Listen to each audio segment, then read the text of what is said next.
seorang jurnalis atau profesi apapun, dia juga harus kemudian selalu beradaptasi misalnya.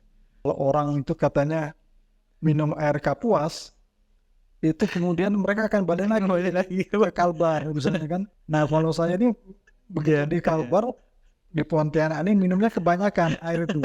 Di pulang. Paling Baru Podcast, here we go. Halo teman-teman, pada kesempatan kali ini kita kehadiran Bang Muklis Ehiri, seorang jurnalis di Kalbar, dan terima kasih Bapak. Bang atau Bapak ini? Kayaknya Bang aja biar Pak. Oke. Bang Muklis atas kehadirannya untuk hadir di podcast Paribaru, yang kita sharing-sharing mengenai ilmu dari jurnalis apa itu ya Pak. Oke, Pak, saya mau pertama, kalau di podcast Paribaru itu biasanya itu diceritain pas masa kecil sehingga kayak ngambil keputusan bijak jadi jurnalis gitu. Gimana Pak ceritanya? Terima kasih kawan semua. Sebelumnya saya mengucapkan terima kasih karena telah mengundang saya ke sini. Ya sebenarnya saya ini bukan siapa-siapa gitu kan. Oh, Karena Bapak seorang jurnalis yang kemudian ya memang semangat dan melakukan kerja. Memang profesi jurnalis ini kan nggak kayak profesi atau cita-cita anak-anak kecil gitu ya. Jadi cita anak kecil itu kan pilot terbatas ya, kayak seolah-olah kalau pilihan para polisi kayak gitu-gitu, pegawai negeri ya. Memang ketika saya kecil di sebuah kota kecil di Jepara. Di Jepara itu memang masyarakatnya itu sangat kreatif gitu ya. Kreatif. Mereka itu yang paling terkenal itu kan mengukir kayu ya. Ukiran. Jati dan segala macam. Mungkin karena di latar belakang itu, kalau di Jepara itu kayu aja diukir gitu kan. Apalagi karena kata itu sangat mudah gitu ya. Jadi berarti mungkin karena itu kalau saya kemudian tahu jadi jurnalis. Tapi itu hanya sekedar. Nah, ketika SMA itu saya awalnya hanya ya seorang anak muda yang pengen berpetualang gitu kan. Kira-kira berpetualang dengan pekerjaan kita ini apa misalnya. Bisa datang ke satu wilayah, ke negara lain, ketemu orang, ketemu situasi baru, mengalami hal-hal yang tidak pernah kita alami di wilayah kita. Itu satu kesenangan tersendiri bagi kita misalnya. Nah kemudian kita kan berpikir apa kira-kira pekerjaannya kemudian bisa membawa kita tuh bisa kemana-mana gitu. Tapi bukan berarti pekerjaan kita itu kayak kayak traveler, kayak perusahaan travel gitu kan. Kita menggunakan pekerjaan kita hanya untuk jalan-jalan, enggak gitu. Tapi bahwa profesi jurnalis ini adalah profesi yang sangat unik gitu ya. Uniknya karena kita bisa ketemu masyarakat yang paling rendah sampai masyarakat yang paling tinggi misalnya. Itu bisa kita jangkau semua. Di satu titik kita bisa ketemu ngobrol dengan misalnya seorang pengamen kan, atau pengambil sampah segala macam. Kita menemukan hal-hal yang kemudian harus kita ketemu mereka. Tapi di satu sisi juga kita bisa ketemu dengan seorang menteri, presiden, gubernur atau siapapun. Itu juga bisa kita lakukan untuk mengambil informasi. Nah inilah uniknya profesi ini. Memang ketika kita memutuskan untuk menjadi seorang jurnalis, itu ada hal-hal yang kemudian memang harus menjadi semangat kita gitu, bahwa ini bukan hanya sekedar pilihan untuk mencari uang, mencari rezeki, tapi bahwa dalam jurnalistik, dalam kerjaan jurnalis misalnya, itu ada hal-hal yang kemudian harus melekat misalnya. Bahwa ketika kita bekerja itu tentu kita memiliki yang namanya aturan, memiliki etika, memiliki rambu-rambu.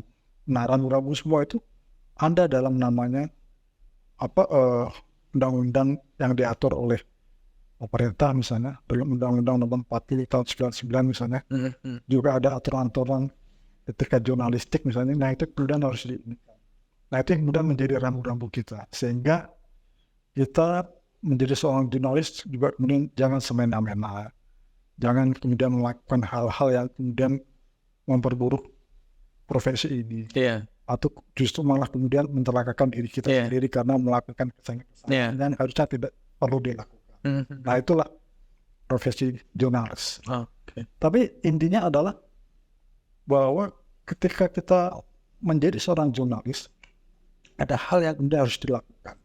Pertama adalah spirit jurnalis itu adalah spirit bagaimana dengan jurnalistik ini kita membawa sebuah perubahan yang baik tentunya kan. Bagaimana dari situasi yang misalnya sebelum 98 itu situasi yang kemudian sangat totaliter misalnya, sangat represif. Nah, dengan jurnalis inilah, dengan profesi inilah kemudian bagaimana kemudian situasi itu harus dikritik sehingga orang menjadi lebih terbuka dengan permasalahan. Atau bagaimana kemudian ketika ada sesuatu yang bersifat korup misalnya, atau negara yang kemudian menjadi sangat totaliter misalnya, itu yang kemudian memang dengan jurnalistik itulah bagaimana kita kemudian memaknai profesi ini sebagai sebuah agen perubahan untuk membawa hal yang lebih baik misalnya. Disitulah spirit ini.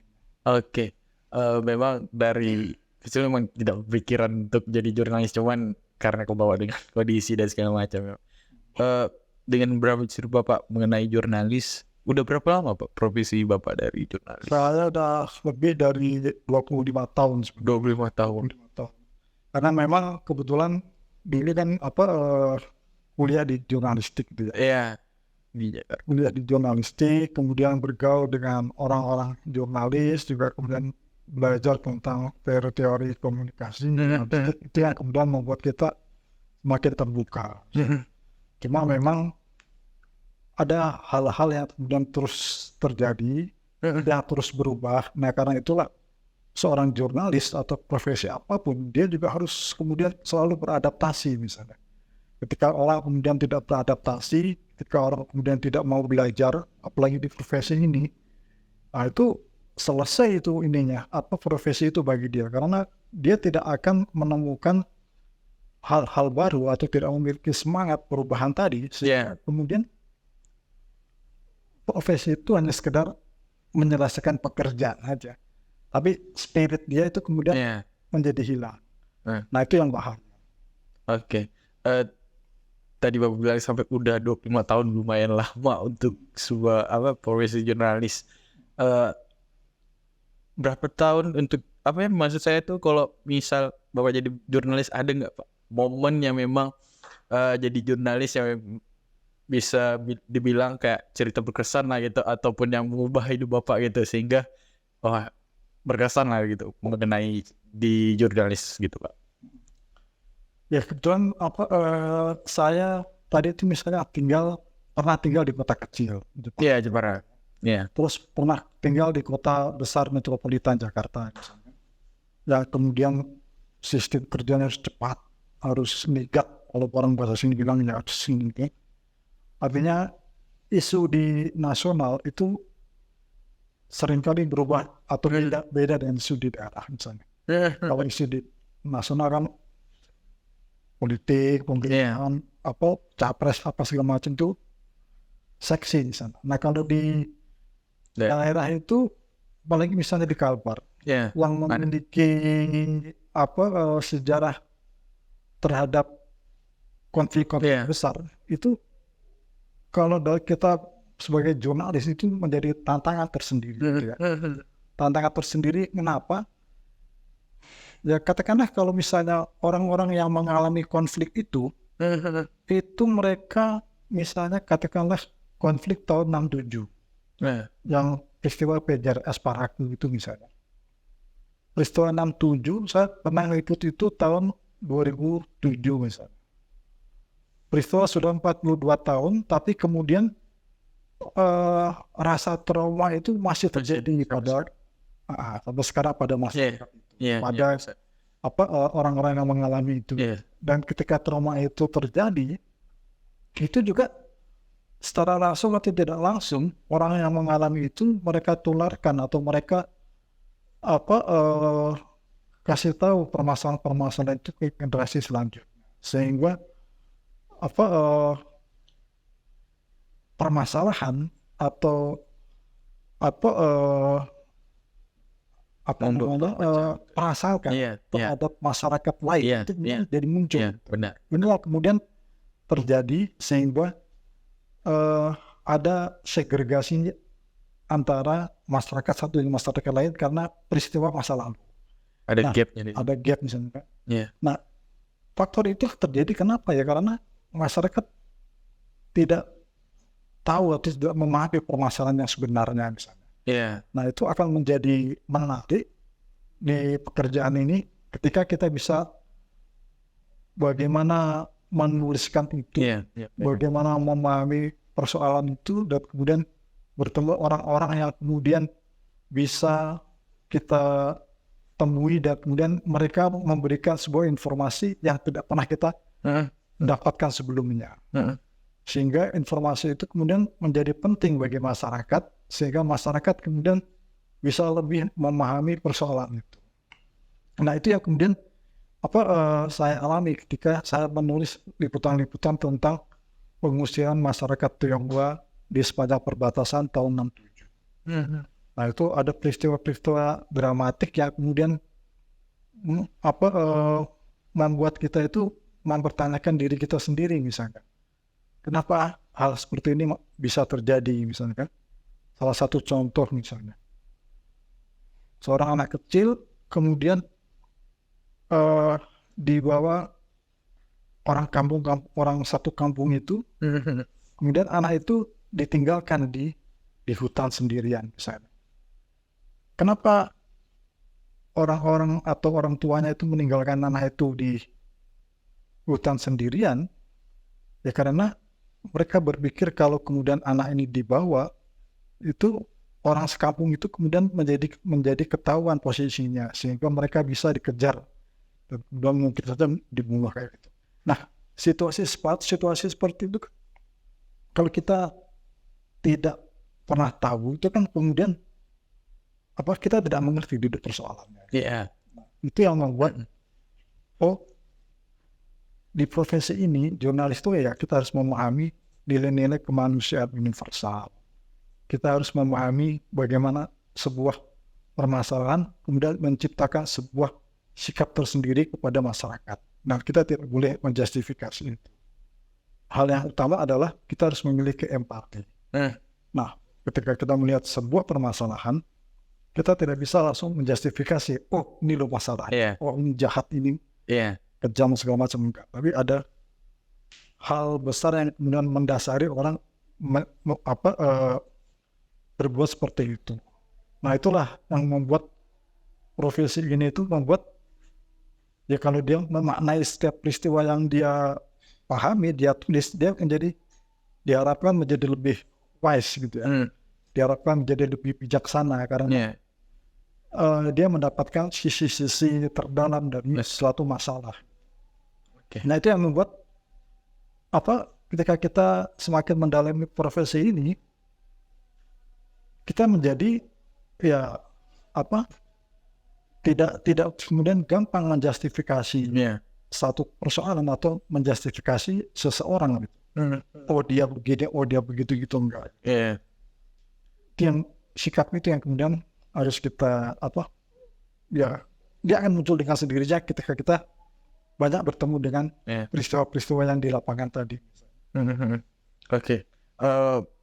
Menarik juga kalau misal mengenai sekarang juga kan, mengenai media massa ataupun media sosial sekarang kan udah ada kayak satu, kalau misal kita lihat pergerakan sekarang kan, lihat posting sekali ataupun video hanya singkat, bahwasanya orang udah nyata itu salah dan nyata itu benar tanpa lihat dari berapa angle gitu ya Pak. Bagaimana Bapak lihat media sosial sekarang untuk pandangan Bapak lah sekarang baik sebagai jurnalis? Ya, memang teknologi itu seperti pisau gitu. Iya. Dia ada dua sisi, yang satu sisi menguntungkan, satu sisi itu juga merugikan. Iya. Seperti internet. Iya. Orang mudah mendapatkan informasi dan kemudian memanfaatkan teknologi itu untuk mempermudah kehidupan manusia. Tapi kemudian di satu sisi ada juga yang kemudian produknya misalnya, ternyata dengan internet semua informasi mudah didapatkan. Iya. Semua informasi bisa disebarkan oleh orang yang kemudian bahkan tidak memahami peristiwa itu. Iya. Dia tidak mengerti peristiwa itu. Nah, inilah bedanya media yang bergerak di arus utama, media massa, dengan orang-orang yang bergerak di media sosial gitu kan. Iya. Kalau di media massa itu, sebelum berita itu muncul, itu ada yang namanya rapat redaksi, ada namanya bagaimana kemudian berita itu harus dicari, disaring, didapatkan, kemudian dituliskan misalnya gitu. Bahkan kemudian juga ada jenjang lagi, supaya berita itu tidak salah, ya harus ada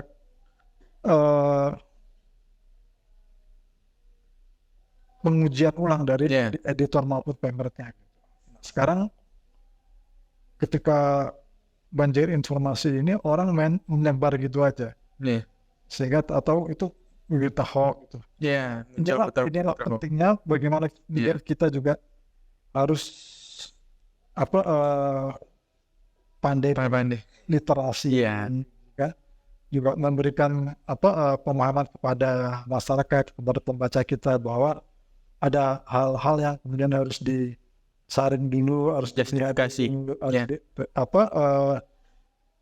dilihat lagi, jangan main sebar berita, karena kalau salah itu ya nanti dampaknya berbahaya bagi kita sendiri dan orang lain, kan?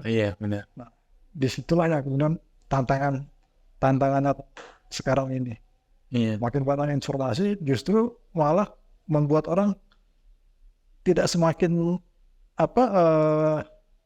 jelas mas, memahami persoalan, tapi malah mungkin kabur kemana-mana gitu, karena banyaknya informasi yang bias tadi. Benar. Oke, Pak, tadi saya hampir kelewatan. Tadi Bapak bilang kalau misal isu-isu daerah, mengenai permasalahan daerah, Bapak juga pernah nulis ya Pak, sebagai Dawai Kapuas, dan juga ada buku biografi dari Benjamin ya Pak, yang Mies dan segala macam. Yang saya mau tanyakan ini yang tentang Dawai Kapuas ini, apakah ada sesuatu yang ingin Bapak sampaikan dari Kalbar sendiri atau gimana Pak mengenai buku ini? Jadi waktu saya masih di Jakarta itu tahun 2004 saya nulis buku biografi Benjamin Mies. Itu seorang tokoh besar, musisi, komedian, tapi itulah sebenarnya orang pintar yang kemudian memang menjadi ikon masyarakat Betawi. Benjamin Mies gitu. Juga menulis tentang pembuatan film independen, novel Tanpa Huruf R itu. Dan ketika saya di Kalbar, saya masuk Kalbar tahun 2005. 2005 itu karena memang ada satu pekerjaan yang mengharuskan saya ke Kalbar. Nah itu saya melakukan riset, kalau orang-orang melakukan riset, ketemu segala macam, dia ketemunya kalau nggak wartawan, aktivis LSM atau apa gitu kan. Nah itu yang membuat saya waktu itu lebih banyak juga intel bergaul dengan wartawan gitu. Karena wartawan itu ya itu tadi, karena dia ketemu dengan berbagai lapisan masyarakat, mereka lebih memahami persoalan dan info-info terbaru.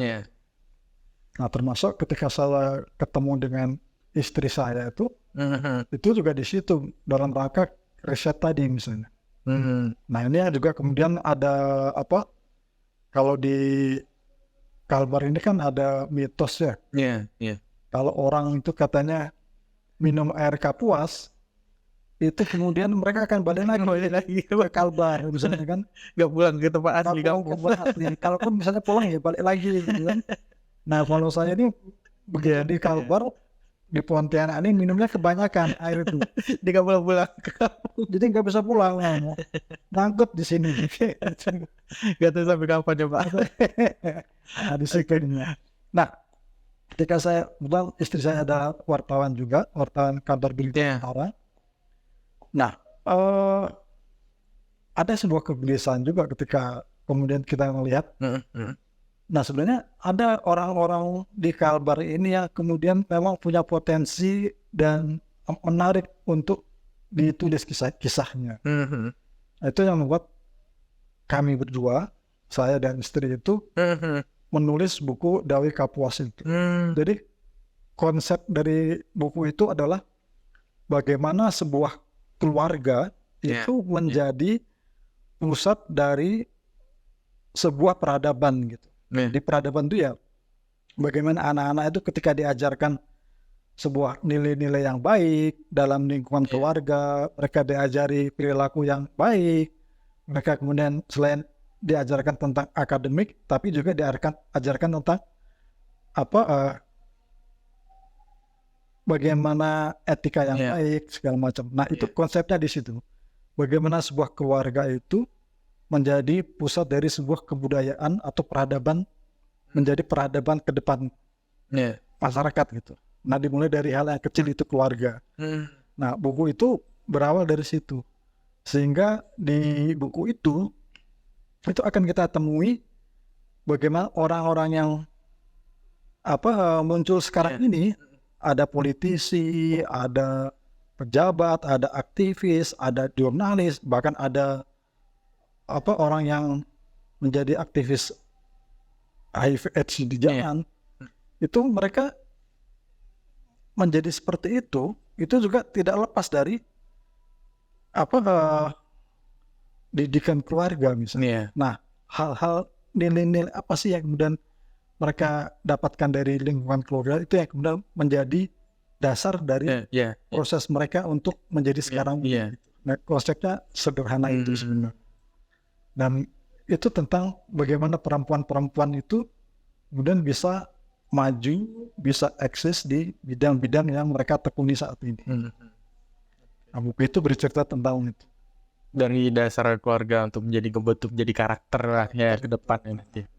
Oke, mengenai karakter sebagai inilah Pak, jadi jurnalis, mungkin Bapak ada tentang kiat untuk menjadi jurnalis untuk zaman now gitu sekarang nih Pak. Nah, menurut Bapak bagaimana Pak? Untuk hal yang paling dasar dari seorang jurnalis adalah satu, dia harus ada rasa ingin tahu. Itu adalah modal dasar orang untuk jadi jurnalis. Ketika dia punya rasa ingin tahu, dia akan mencari tahu suatu permasalahan, apa penyebabnya, apa segala macam. Kedua, ya dia harus mau, selain rasa ingin tahu tadi, mau membaca.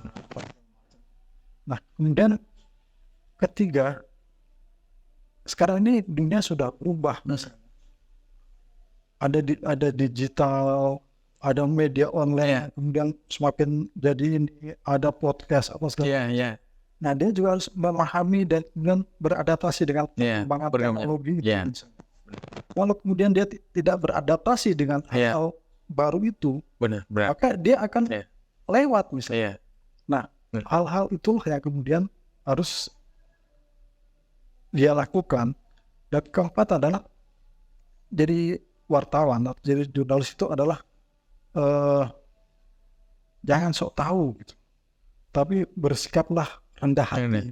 Bersikap rendah hati itu ya, kalaupun kita tahu jangan sok tahu.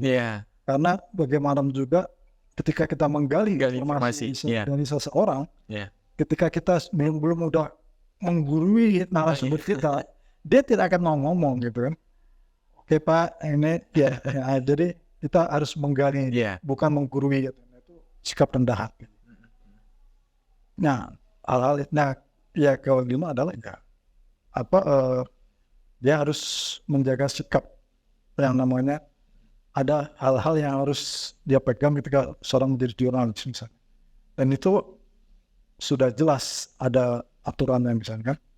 dalam Undang-Undang Pokok Pers nomor 40 tadi tahun 99, dalam Kode Etik Jurnalistik itu sebenarnya mengatur itu. Nah, itulah yang kemudian harus dipegang ketika orang menjadi seorang jurnalis yang baik. Nah, yakinlah bahwa ketika kita membuat sebuah produk jurnalistik yang baik, kemudian kita mempublisnya dalam berbagai platform media sosial, orang kemudian akan memahami dan kemudian akan menjangkau dan kemudian akan membaca produk kita. Itu yang kemudian akan membuat naskah itu kemudian lebih dikenal. Nah, itulah yang kemudian harus dilakukan sehingga sekarang ini sebagus apapun produk kita, kalau kemudian kita tidak sebarkan dengan platform-platform media sosial kita mau pilih, itu kemudian tidak akan dibaca oleh pembaca kita. Apalagi ya tentu kita udah punya banyak pilihan gitu kan, selain media sosial, itu terbuka sekali jadinya ruang untuk mempublikasikan produk-produk yang kita miliki. Nanti kalau kebanyakan malah pusing.